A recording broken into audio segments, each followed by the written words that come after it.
Deus está se utilizando do servo dele nesses dias para falar a nós. Pastor Valdir está aqui, queria convidá-lo para que ele continuasse aquilo que Deus colocou no coração dele. Queria convidar o presbítero André para estar aqui e orar. Vamos dispensar as credenciais do pastor, dizer aos irmãos que com certeza Deus está utilizando toda a experiência de vida, toda a bagagem que o pastor Valdir adquiriu nesse tempo de vida que ele tem e está certamente usado por Deus para nos falar, para sacudir cada um de nós. Presbítero André. Santo Deus, eterno Pai, nós louvamos ao Senhor porque o Senhor é o Deus das nossas vidas. Que alegria estar na Tua presença, que alegria poder juntamente com muitos irmãos tributar ao Senhor toda adoração, toda glória, toda honra devida ao Teu santo nome. Como é bom estar aqui e saber que o Senhor está conosco de uma forma tão real. E neste momento, Pai, que a Tua palavra será exposta, nós queremos Te pedir, Pai, que pelas Tuas muitas misericórdias, que o Senhor fale com o Teu povo nesta noite, Senhor. Sabemos que não temos méritos diante do Senhor, mas confiados na graça do Senhor Jesus, nós suplicamos por ouvir a Tua voz. E para isso nós pedimos, Pai, que abençoe o Teu servo, pastor Valdir, que o Teu servo fale da Tua parte, que o Teu Santo Espírito ilumine a mente do Teu servo, para que ele possa aqui falar com a autoridade que parte do Senhor. Nós queremos também pedir que o Senhor nos dê compreensão da Tua palavra e juntamente com esta compreensão, a capacidade para desenvolver, para obedecer a Tua palavra no nosso dia a dia. Nós oramos agradecidos no nome santo de Jesus. Amém, Senhor.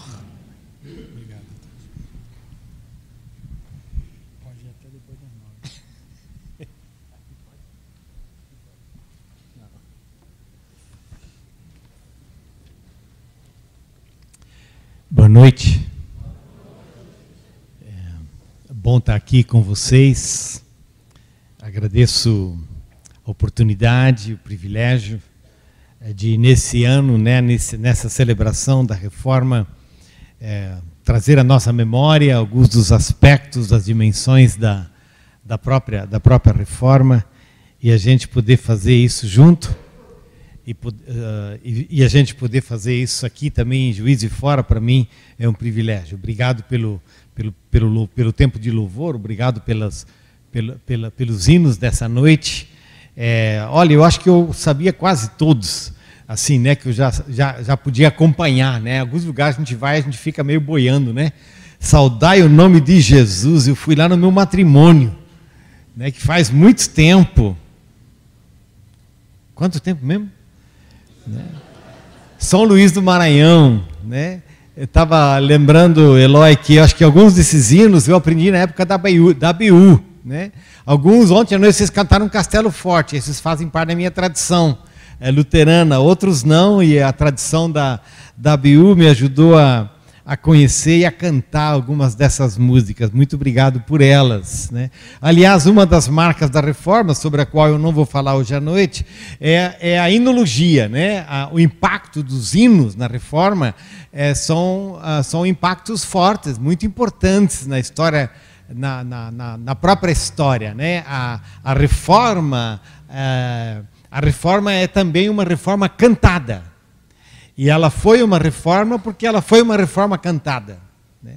E ela foi uma reforma cantada como comunidade. Essa é uma das diferenças, né? A reforma, digamos, a prática da igreja na época. Uai, eu disse que eu não ia falar sobre isso, né? A prática da igreja na época, ela não era a prática do canto comunitário, ela era, bom, claro, em parte o canto gregoriano, né? Mas o canto da comunidade, da igreja cantando, essa é uma tradição da Reforma. Mas eu queria, hoje à noite o tema é sobre a Bíblia, sobre a palavra de Deus. E eu queria que você abrisse comigo o Salmo 19, hoje à noite. Os Salmos, eles fazem parte da história da Reforma também. Os hinos, os salmos. E uma das coisas que o Lutero fez, enquanto professor de teologia, expositor bíblico, foi expor Salmos. Salmos e Gálatas foram dois dos livros que Lutero expôs e ensinou aos seus alunos na Universidade de Wittenberg já bastante cedo. Então, ontem à noite a gente leu um salmo, Salmo 130. Eu queria voltar a outro salmo para nós hoje à noite, que é o Salmo de número 19. Eu não vou ler todos os versículos, você me acompanha aí, por favor. Diz assim: os céus proclamam a glória de Deus, e o firmamento anuncia as obras das suas mãos. Um dia discursa a outro dia, e uma noite revela conhecimento a outra noite. Não há linguagem, nem há palavras, e deles não se ouve nenhum som. No entanto, por toda a terra se faz ouvir a sua voz, e as suas palavras chegam até o confim do mundo. O versículo 7 a 10 diz assim: a lei do Senhor é perfeita e restaura a alma. O testemunho do Senhor é fiel e dá sabedoria aos simples. Os preceitos do Senhor são retos e alegram o coração. O mandamento do Senhor é puro e ilumina os olhos. O temor do Senhor é límpido e permanece para sempre. Os juízos do Senhor são verdadeiros e todos igualmente justos. São mais desejáveis do que ouro, mais do que muito ouro depurado. E são mais doces do que o mel e o destilar dos favos. E de repente alguns de vocês vão começar a cantar isso, não é? No versículo 14, o Salmo termina dizendo: as palavras dos meus lábios e o meditar do meu coração sejam agradáveis na tua presença, Senhor, rocha minha e redentor meu. Eu volto para trazer a nossa memória esse início do Salmo, onde diz: no entanto, por toda a terra se faz ouvir a sua voz. As suas palavras chegam até os confins do mundo. Mas antes disse: não há linguagem nem há palavras, e deles não se ouve nenhum som. No entanto, por toda a terra se faz ouvir a sua voz, e as suas palavras chegam até os confins do mundo. Ontem à noite nós estávamos falando sobre a memória, sobre a reforma como memória. Trazer a nossa memória, aquilo que aconteceu no passado, para que a gente encontre rumos e passos para a nossa caminhada hoje. Porque quem não sabe de onde veio, não sabe para onde vai. Quem não sabe de onde veio, não sabe para onde vai. Quem não tem história, passado, não tem destino. Porque o nosso destino, ele é um destino construído no decorrer da nossa vida. E a reforma, ela nos dá memória, para que a gente saiba para onde ir. A reforma nos dá história, nos dá memória, para que a gente caminhe com segurança e para que a gente caminhe com esperança. E uma das marcas dessa reforma é que nessa memória, no centro dessa memória, tem uma palavra. e que no centro dessa palavra está Cristo. Que nós temos uma palavra que é a palavra de Deus. E é a palavra de Deus que é revelada, manifestada em Cristo Jesus, que é o centro da nossa vida. Você disse para mim que hoje eu podia ir além das 9, porque ontem à noite o pastor lá da igreja me deu uma segurada, né? Mas eu já terminei o sermão. Já terminou, foi cedo, não é?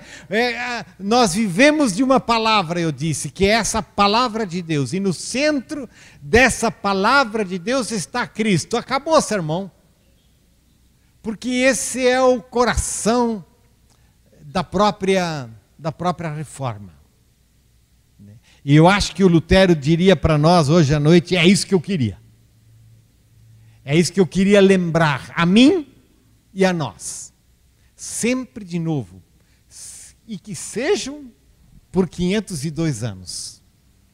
Quando Jesus chamou os seus discípulos, nos diferentes relatos dos evangelhos, né, nós temos essas narrativas de Jesus chamando os seus discípulos. E ele, nessa sua vocação para os discípulos, ele tem basicamente 3 coisas que ele fala para os discípulos, além de várias outras, né? Mas 3 coisas que os discípulos deviam fazer. Os discípulos deviam pregar o evangelho, e você encontra isso em Marcos 3, você encontra isso em Lucas 6. Os discípulos, eles são chamados para pregar o evangelho, para pregar as boas novas, para anunciar, né? Anunciar as boas novas. Os discípulos são enviados para curar os enfermos e para expulsar os demônios.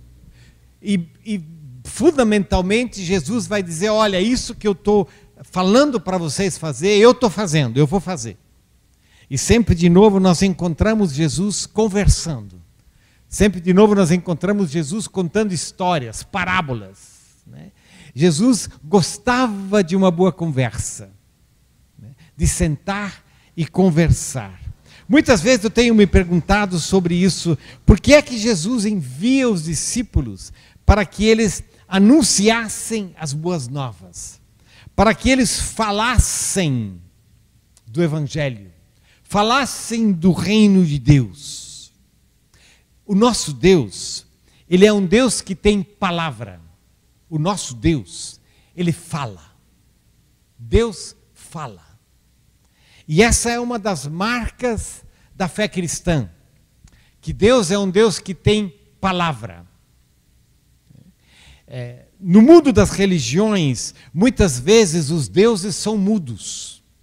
As estátuas que se erigem são mudas. Os deuses não falam. Os deuses, eles esperam adoração, eles esperam sujeição, eles esperam oferendas para serem comprados e para que as suas palavras, quando surgem, possam ser compradas. Na fé cristã, a palavra de Deus nunca é comprada. E a palavra de Deus, ela é a palavra primeira. Não é a nossa palavra, a palavra primeira, mas a primeira palavra é Deus que fala. E a palavra que nasce de Deus, ela é uma palavra que orienta a vida, ela é uma palavra que dá sentido para a vida. Todos nós precisamos de palavras na vida, não é? Palavras que orientam. A gente precisa das palavras, por assim dizer, na dose certa. Às vezes eu acho que os meus filhos diriam para mim, pai, eu queria que você falasse mais, porque eu estou ficando cada vez mais quieto. Esses dias um sobrinho vive lá com a gente, em Curitiba, e ele é do Maranhão, ele está lá com a gente, aí era aniversário dele.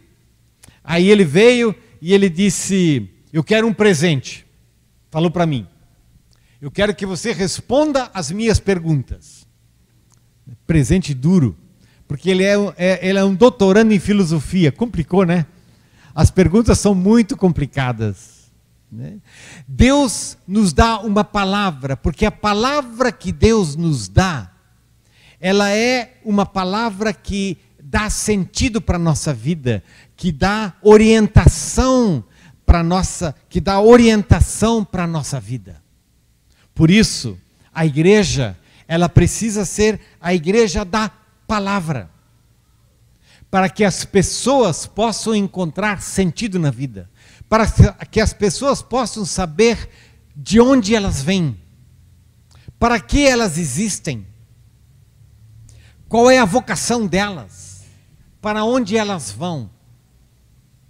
E essa palavra que vem como uma palavra de orientação, que vem como uma palavra de vocação, que vem como uma palavra de esperança para nós, ela nasce no coração de Deus. Deus fala, porque eu vou repetir algo que eu falei ontem à noite, porque Ele é amor. A palavra de Deus, ela nasce no coração de amor de Deus. É impressionante como mães falam com recém-nascidos, né? Pais também, mas mães acho que falam mais, né? E como elas falam e falam, a criança, desculpe, né? Eu olhando como um ser mais racional, essa mulher fala com esse menino não está entendendo nada, não é? Ele está entendendo tudo. E como que ela fala muitas vezes, né? Uma das coisas muito importantes na nossa caminhada de vida era a conversa entre a mãe e o filho, no nosso caso eram todos meninos, né? Na hora de amamentar. A hora da amamentação, as mães vão entender. Desculpe falar sobre isso, porque de repente eu nem entendo direito, né? Porque isso é uma das coisas muito íntimas, né? Uma das coisas mais íntimas é esse momento entre a mãe e o filho e a filha na hora da amamentação. Essa hora é a hora onde a criança está sendo formada para a vida, né? Essa é a hora onde a criança está sendo amamentada, sendo alimentada, mas onde ela está sendo aninhada para a vida. Essa é a hora onde a mãe fala, onde a mãe olha, e às vezes mais do que o falar com palavras, ela fala com os olhos. Não é? Essa é a hora onde a criança se sente pertencente, e onde ela se sente amada. E onde essa relação entre a mãe e o filho e a filha, ela está sendo nutrida para a vida. Nesse encontro entre mãe e filho nasce uma palavra. E uma palavra que forma para a vida, que orienta para a vida. Não é à toa que os filhos falam tanto das mães, né? E às vezes alguém diz assim, olha, eu estava lendo uma história esses dias de alguém que estava trabalhando com adolescentes, né, com adolescentes na área de crime, com adolescentes com muitas dificuldades, né, e uma das grandes ameaças para os adolescentes é chamar as mães. Eu vou chamar as mães. Não, a minha mãe não. A minha mãe não. Por quê? Porque tem uma palavra que esse adolescente carrega consigo. Eu não estou falando simplesmente do alfabeto romano aqui, não é? Mas tem uma palavra que esse adolescente carrega que foi dado a ele na infância, no ventre, no crescer da vida. A palavra de Deus, a palavra que Deus nos dá, ela é uma palavra que nasce assim, para usar uma parábola. É uma palavra que nasce aninhada. Ela é uma palavra que nasce nutrida. Ela é uma palavra que nasce na intimidade do relacionamento. A palavra de Deus é o sopro de Deus. A palavra de Deus é o sopro da vida. Quando Deus fala, Ele sopra a vida.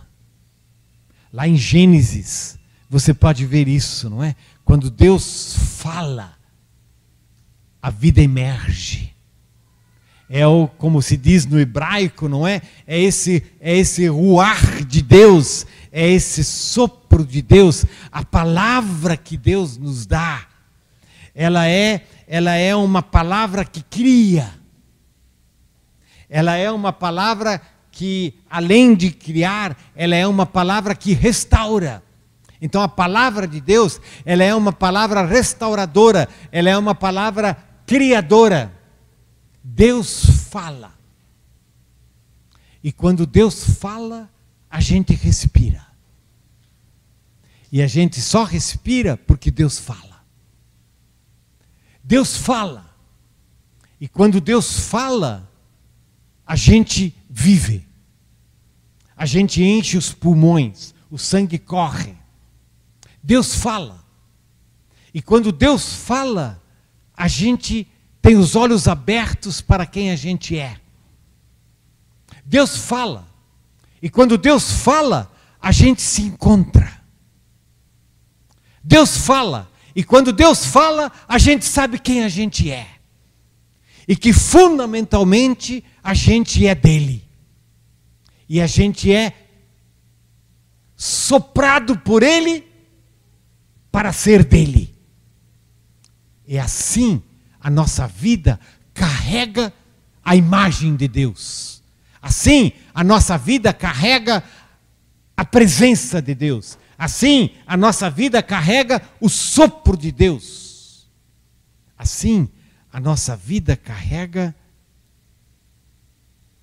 a palavra de Deus. E a palavra de Deus, ela nunca é uma palavra dissociada de realidade. A palavra de Deus nunca é uma palavra abstrata. A palavra de Deus nunca é, como eu disse antes, desconectada da realidade. Deus é a sua palavra. A palavra de Deus é a presença de Deus. A presença de Deus é a palavra de Deus. A gente está tendo uma dificuldade enorme lá em casa, porque a gente saiu da nossa casa e foi para um apartamento. E esse apartamento tinha que ser montado e nós contratamos um marceneiro. Não está dando certo. Porque o marceneiro promete. Desculpe, tem marceneiro aqui, de repente, né? Você tem marceneiro aqui, você de repente é diferente, mas aquele é danado, aquele é muito sacana, aquele marceneiro. Gente, você precisava ver o que ele prometeu hoje. E eu não, a Cileda e eu, a minha esposa, a gente não sabe mais se o que ele diz tem alguma relação com realidade ou não. Vocês estão rindo, mas é sério, é para chorar. Porque nós estamos sem pia naquele apartamento, nós já mudamos. Nós já mudamos faz 2 meses, como diz a minha mulher, nós estamos acampados lá, não tem cozinha. Ah, já tem fogão. Mas pia que é bom, né? Para dar uma lavadinha numa louça. Não tem. E eu não sei. Hoje, por exemplo, 10 de manhã, ele está dizendo, não, ontem já começamos a carregar o caminhão, estamos saindo daqui uns 20 minutos, estamos botando as ferramentas, estamos chegando lá, hoje nós vamos entregar as coisas lá. Ixi! Ou seja, a palavra dele não tem conexão com a realidade, certo? E quando você não sabe se a palavra tem conexão com a realidade, você fica inseguro. Você não sabe. Você tem receio, você tem medo. Porque você não sabe se você acredita ou não. Você não sabe se é verdade ou não. Você não sabe o que está escondido ou não. E a vida se torna um inferno. É isso mesmo. A vida se torna um caos. E uma das características do demônio é essa. A palavra não tem conexão com a realidade, porque ele é o pai da mentira. Deus não fala mentira. Deus é. E a sua palavra é. E a sua palavra é boa. A palavra de Deus, quando eu disse antes, ela cria. É boa, ela cria. Mais do que isso, ela é uma palavra que restaura. Que faz novas. É isso. Faz novas todas as coisas. Quando nós falamos da reforma protestante, nós estamos falando de que a reforma, ela é um reencontro com a palavra de Deus. A reforma, ela é um grito para que a palavra de Deus saia para fora da cúria romana, saia para fora do Vaticano, para que a palavra de Deus, ela saia do controle do clero, que ela saia da interpretação da própria instituição. Na época, e até hoje em parte é assim, não é que dentro da igreja, da tradição da Igreja Católica Romana, a Bíblia e a tradição são importantes. Não é simplesmente a Bíblia como tal, é a Bíblia e a tradição. E o que é a tradição? A tradição é a forma como a Bíblia foi interpretada no decorrer da história, e é como que ela foi interpretada e adequada e dogmatizada no decorrer da história. Então, a gente, dentro dessa tradição, não fala simplesmente com o texto da palavra, a gente fala com a palavra mais a tradição. E uma das coisas que a reforma fez foi dizer: não, a tradição não tem o valor da palavra.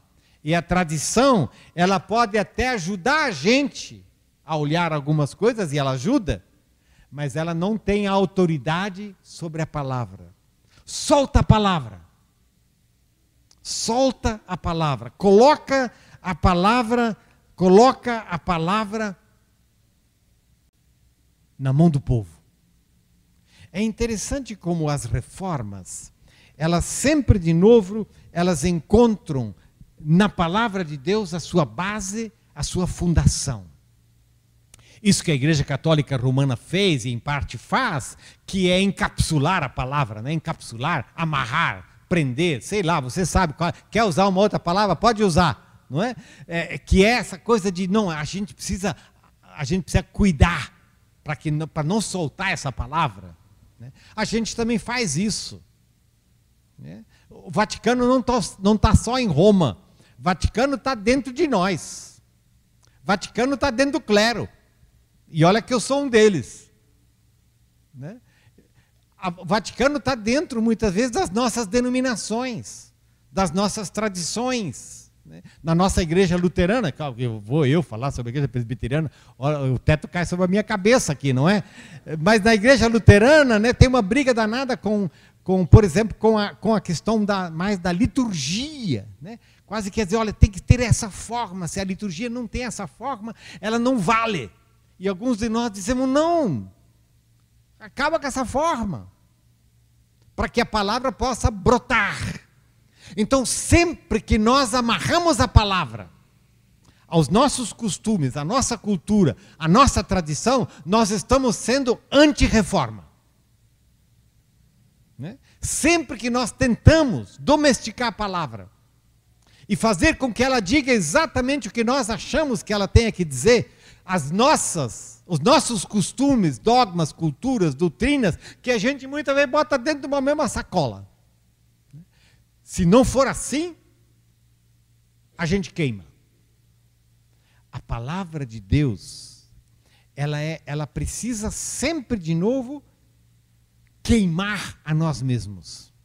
Queimar, né? Tá, entendeu, né? Não vai botar fogo em banco aqui, nada disso, né? Ela precisa sempre de novo questionar a nós mesmos. A palavra de Deus, ela é de Deus.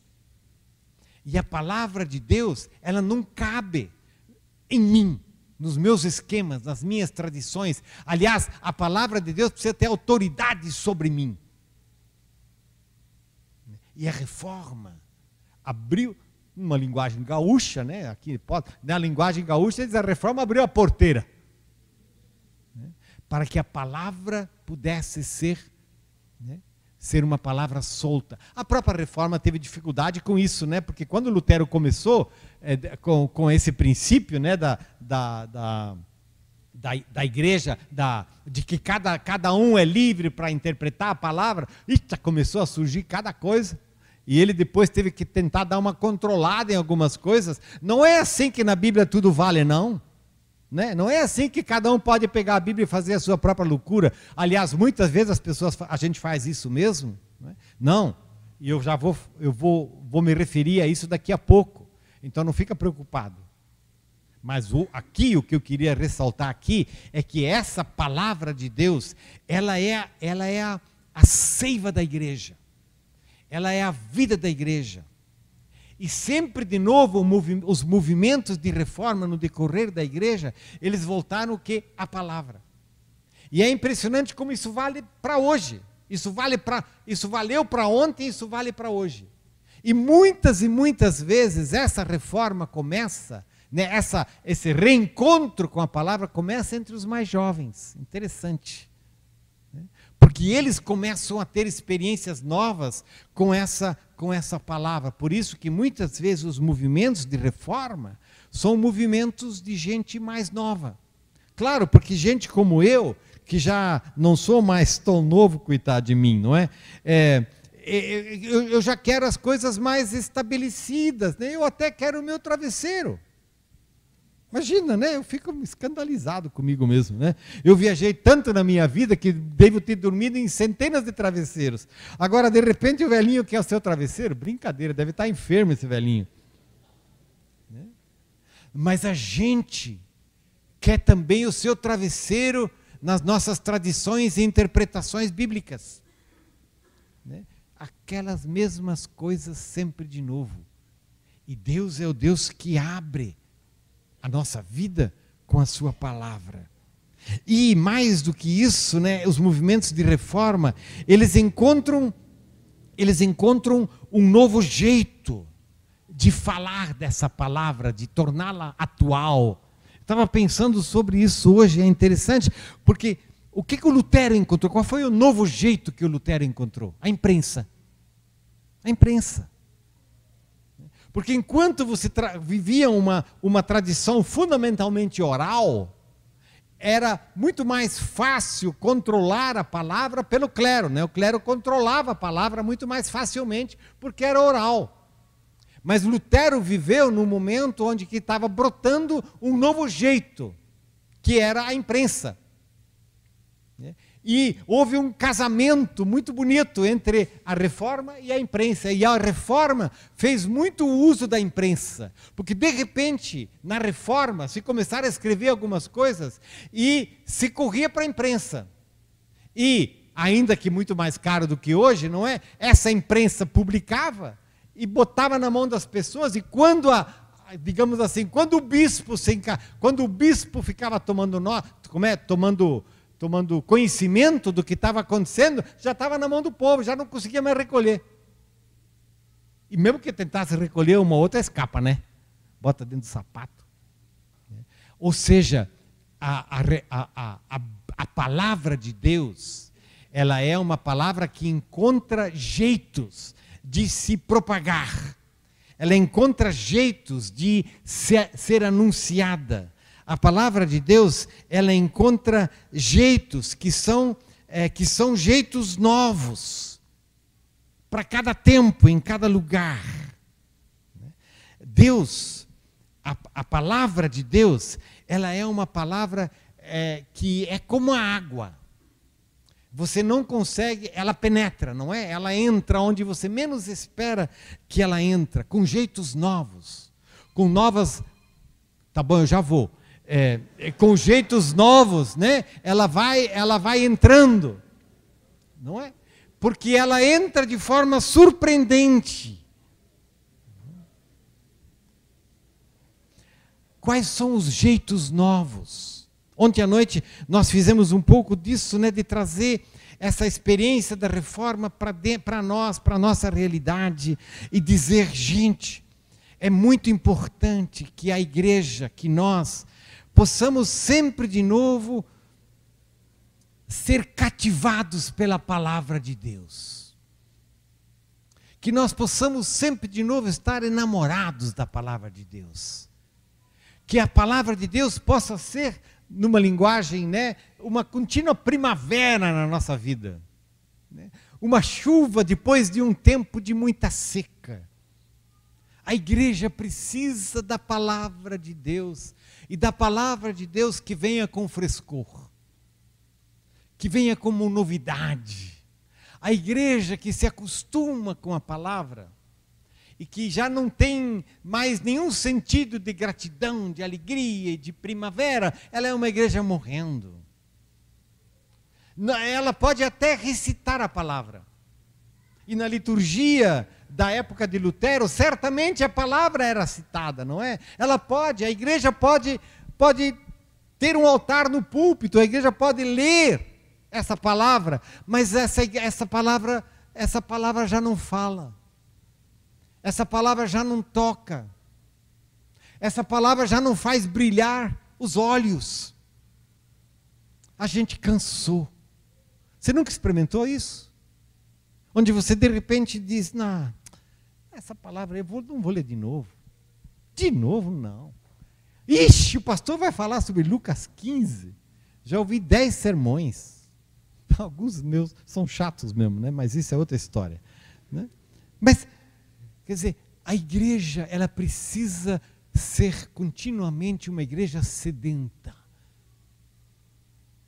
pela palavra de Deus, que é viva, que é eficaz, que é uma palavra que é um sopro, que é uma palavra que restaura, que é uma palavra que cria. Segundo, a igreja precisa encontrar jeitos para que essa palavra seja atual, para que essa palavra use os instrumentos e os meios de comunicação, né? Para que as pessoas mais novas, para que as pessoas fora do nosso arraial possam dizer, eu quero, está chegando para mim, precisa chegar. Então você imagina essa pessoa que de repente estava recém-alfabetizada, poucos alfabetizados na época da própria reforma, não é? De repente veio uma palavra escrita e ela disse, o que é isso? É alguma coisa nova, é uma novidade. E ela começou a ler e era um pedaço da palavra de Deus. Quais são os jeitos que a igreja pode usar? Né? Claro que alguns de vocês vão dizer, eu já estou, né? Eu estou aqui também, né? Está aqui. Está aqui. É um instrumento. Mas os instrumentos que a igreja usa, eles são instrumentos que ajudam a comunicar o evangelho. Quais são os jeitos que você, que eu, precisamos usar para que essa palavra chegue mais longe? Para que essa palavra entre em lugares onde a gente pensa que não pode entrar. Para que essa palavra possa restaurar, possa fazer novas as coisas. O que é importante para isso? Em primeiro lugar, é importante que essa palavra seja experimentada. A palavra de Deus não pode ser teórica. A palavra de Deus, ela precisa ser vivida. A palavra de Deus, ela só é real na medida em que ela é uma palavra que passa por dentro de nós. Porque Deus é assim, não é? Deus é assim. Quando Deus fala, Ele se dá. Quando Deus fala, Ele está presente. A palavra que nasce da reforma, nesse sentido, né, por exemplo, o próprio Lutero, ela é uma palavra que transformou a vida dele. A palavra precisa, em primeiro lugar, transformar a nossa vida. Porque se essa palavra não transforma a nossa vida, ela não tem gosto, ela não tem sabor, ela não tem cheiro, ela não tem brilho nos olhos. A palavra de Deus tem brilho nos olhos porque ela mudou também a nossa vida. E aí ela precisa ser veiculada. Por isso, a palavra de Deus, ela precisa ser experimentada, ela precisa ser vivida. Em segundo lugar, ela é uma palavra que ela entra em sintonia com os tempos nos quais a gente vive. É impressionante como a palavra de Deus ela tem uma capacidade de falar com cada geração, em cada lugar do mundo. É impressionante como o próprio nome de Jesus, ele tem atração em lugares onde a gente menos espera. Por isso na história missionária evangélica se fez tanta ênfase na tradução da Bíblia. Porque se disse, essa Bíblia, essa palavra precisa ser traduzida. E essa palavra de Deus, ela precisa chegar na nossa língua, no nosso coração. Deus fala a nossa língua. Deus fala a língua do nosso coração. Por isso que a palavra de Deus, ela precisa ser uma palavra traduzida para a nossa língua materna, não? Por isso que os missionários e as missões se esforçam tanto para que todos os povos, todas as etnias tenham uma Bíblia na sua língua, porque é quando a Bíblia está nessa língua que a gente sente que ela fala para a nossa realidade e para o nosso coração. A palavra de Deus, ela é uma palavra que Deus fala na linguagem do nosso coração, e Ele fala sem sotaque. Ou Ele fala com o nosso sotaque, melhor dito. Não é? Lutero mesmo se engajou nisso de uma forma impressionante. Em 11 semanas ele traduziu o Novo Testamento para a língua alemã. 11 semanas, eu não sei que loucura ele fez. Né? É muito complicado esse negócio de traduzir, né? Em 11 semanas, e uma das coisas que ele fazia, se dizia, porque ele estava naquela época, ele estava escondido, né, no castelo, e ele ia para a feira, tinha uma feira no sábado, e durante a semana ele traduzia, e ele percebia quais são os conceitos que ele precisava, e aí ele ia para a feira no sábado. E aí, quando ele estava por que ele ia para a feira? Para ver quais eram as expressões que as pessoas usavam. E ele dizia, a gente precisa olhar na boca das pessoas. Porque quando a gente olha na boca das pessoas, a gente vai ver as expressões que elas usam, e ele voltava para o castelo, e ele iria traduzir para o alemão que as pessoas falavam. Porque a palavra de Deus, ela é uma palavra que chega na língua do nosso coração. Que bom que Deus fala a linguagem do nosso coração, não é? Que Deus fala, eu imagino que a grande maioria daqui seja português. É interessante, na minha história, eu lembro muitas vezes que acho que a primeira linguagem que Deus falou comigo foi em alemão. A Bíblia em alemão, a oração em alemão, porque faz parte um pouco da minha história. Aí depois eu mudei, né? Agora o alemão já enferrujou, mas Deus continua falando comigo agora em português. Agora ele fala muitas vezes, Deus fala comigo em inglês, porque eu tive que aprender e falar muito inglês. Então lá eu tenho as minhas Bíblias, de vez em quando eu cato uma Bíblia em português, em inglês, vou dar uma olhada.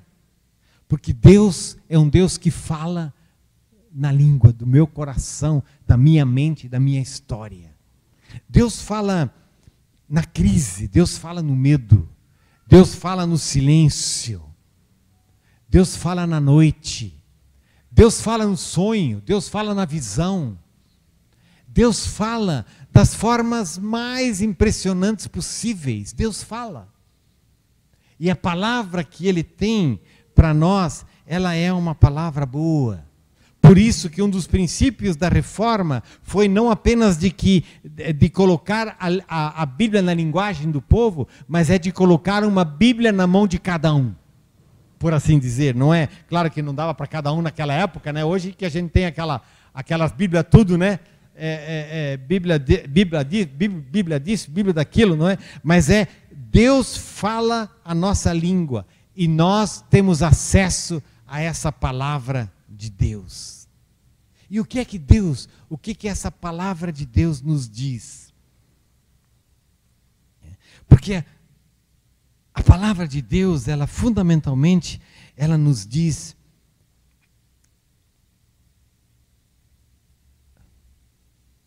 was Christus treibet. Isso foi em alemão. Essa é uma expressão da reforma, que é difícil de traduzir, porque com isso a reforma quer dizer tudo aquilo que a palavra de Deus quer dizer tem um nome, é Cristo. Cristo é o centro da palavra de Deus, para frente e para trás. Cristo é a chave que interpreta a palavra de Deus. A palavra de Deus não é uma palavra que vai nos ajudar a saber se nós precisamos ou não comer carne de porco. Por exemplo, né? Tem aí os livros de Levítico, né? Não, a palavra de Deus, ela tem um centro, e o centro dessa palavra de Deus é Cristo. É o Cristo encarnado, é o Verbo de Deus. Por isso que quando nós somos chamados como igreja a anunciar o Evangelho, nós somos chamados a falar Cristo, a anunciar Cristo, sua vida, sua história, sua vocação e fundamentalmente a sua cruz. Então hoje à noite, quando eu digo assim, a reforma resgata a centralidade e o papel da palavra de Deus, é para que nós possamos pronunciar essa palavra no nome de Cristo.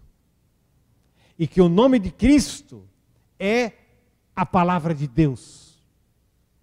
E que esse Cristo vem para nós, na tradição da reforma, fundamentalmente através do Cristo crucificado. Crux sola es nuestra teologia, diz em latim. Somente a cruz é o centro da nossa teologia. E com essa palavra de Deus, que é Cristo, Deus está nos dizendo: a minha palavra para você é uma palavra que te chama para conversão. A minha palavra para você é Cristo. E Cristo quer ser o centro que reorganiza toda a tua, e replaneja, redireciona toda a tua vida. A palavra de Deus, ela nunca nos deixa como nós estamos. A palavra de Deus nunca deixa com que nós sejamos quem nós somos. A palavra de Deus sempre tem mais para nós. A palavra de Deus sempre tem uma nova chegada na nossa vida, para que nós possamos viver mais segundo a imagem e semelhança de Cristo Jesus. Para que nós possamos ter o cheiro de Cristo, o aroma, não é isso que Paulo fala? Então, essa palavra de Deus, ela é uma palavra que nos leva aos pés de Cristo. E nos leva ao encontro com o Cristo crucificado. E eu termino com uma pergunta dizendo: o que é que a palavra de Deus nos diz? Cristo. Como que Deus fala dessa palavra de Deus? E eu queria colocar isso com 3 perguntas e um imperativo. Desculpa, vai ser rápido. A primeira diz que Deus se aproxima de nós com uma pergunta. E Ele diz, como eu já referi ontem à noite: Adão, onde estás? A palavra de Deus é uma palavra que nos busca. A palavra de Deus é uma palavra que vai ao nosso encontro. A palavra de Deus é uma palavra que chama por você. Você tem escutado a sua voz? Você tem escutado quando Ele tem chegado para você? Em diferentes momentos da tua vida? Alguns de medo, outros de culpa, de ausência, de angústia. E Ele vem e Ele procura por você. A palavra de Deus procura por você. Onde estás? Vem para perto de mim.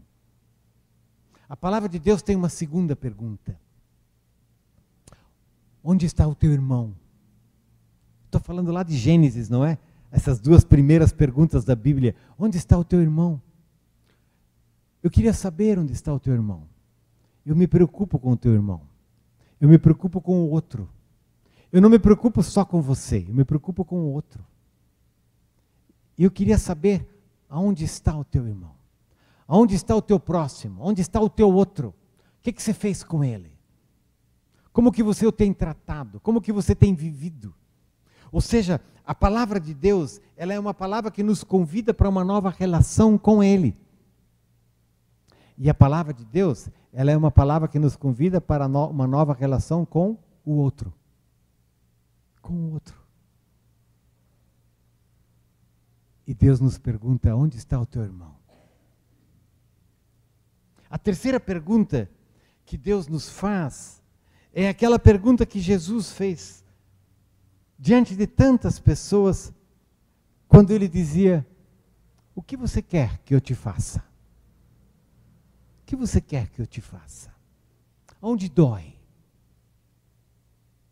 Na linguagem da vocação de Jesus, a pergunta seria, onde dói? Onde você está enfermo?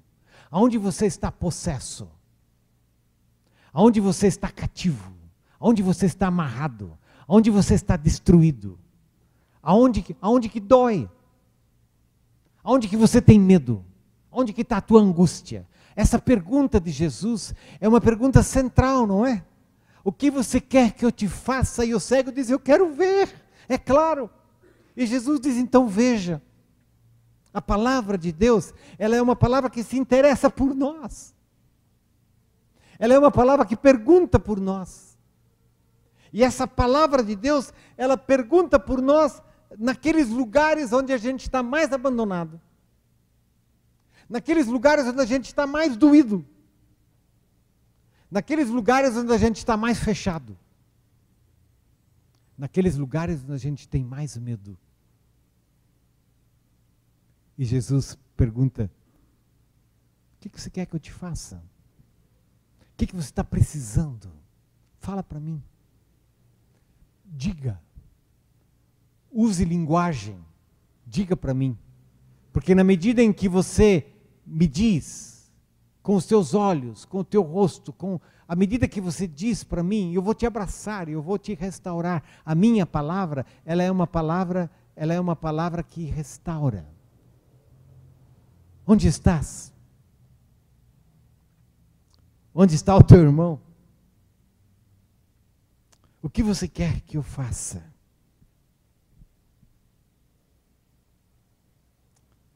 E então ele diz, vai. Por isso que essa quarta não é uma pergunta, é um imperativo, não é? Que é justamente o imperativo da volta, onde ele nos transforma em missão, e é esse o tema, não é? Onde nós, de repente, não somos a igreja para nós mesmos, e onde Jesus diz, agora que você experimentou a minha presença, a minha restauração, agora que você sabe da minha palavra, que é Cristo Jesus, agora que você sabe que você vive, que você tem isso dentro de você, e você tem isso dentro dos teus olhos, agora viva isso, saia. Saia dos bancos, saia das estruturas, saia. Vai em direção ao outro. Eu já estou lá. Vai. Porque é assim que você vai ter o privilégio, o fascínio, o encanto e a alegria de caminhar comigo nos caminhos mais diferentes e por vezes fascinantes e difíceis do mundo que nós vivemos, para que você e eu possamos ser instrumentos dele para dizer, onde estás? Onde está o teu irmão? O que você quer que eu te faça? Porque a igreja é essa voz de Deus. A igreja é essa expressão encarnada da palavra de Deus. Por isso que a vocação da igreja é a vocação para estar a caminho. A Reforma, nos seus inícios, fez os seus esforços enormes. Algumas coisas conseguiu bem, outras não. Mas os esforços dessa palavra, os esforços dessa reforma, foi para que essa palavra pudesse de novo ser pronunciada como uma palavra de Deus, primavera, novidade. Essa palavra pudesse de novo restaurar a vida das pessoas. Essa palavra pudesse de novo ser absorvida pela vida das pessoas. Essa palavra pudesse de novo dar fundamento para as famílias. Essa palavra pudesse de novo constituir famílias. Essa palavra que se expressou, traduzida para o alemão de forma impressa, essa palavra que foi cantada em hinos. Essa palavra que se coloca a serviço de Deus. Sem essa palavra, sem essa palavra,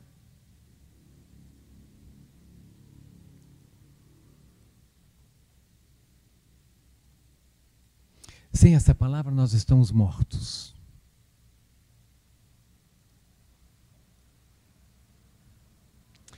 Sem essa palavra, nós secamos por dentro. Sem essa palavra, as olheiras cobrem os nossos olhos. Sem essa palavra, os nossos pés ficam cansados. Sem essa palavra, as nossas relações ficam rompidas. Sem essa palavra, as comunidades morrem. É por isso que Deus fala. É por isso que a palavra de Deus é essa palavra que cria, que faz novas todas as coisas. Porque Deus quer que a gente viva. Deus quer que nós respiremos. Deus quer que nós possamos sorrir. Deus quer que nós possamos construir relações, que nós possamos ser família, que nós possamos construir comunidades. E Ele sopra sobre nós o seu sopro. E quando Ele sopra sobre nós o seu sopro, nós vivemos. Quando Cristo ressurreto abre a porta daquele lugar onde os discípulos estão escondidos em João, no final do Evangelho de João, não é? E ele sopra sobre eles o Espírito Santo. E ele diz: paz seja com vocês. E ele diz: assim como o Pai me enviou, eu envio a vós.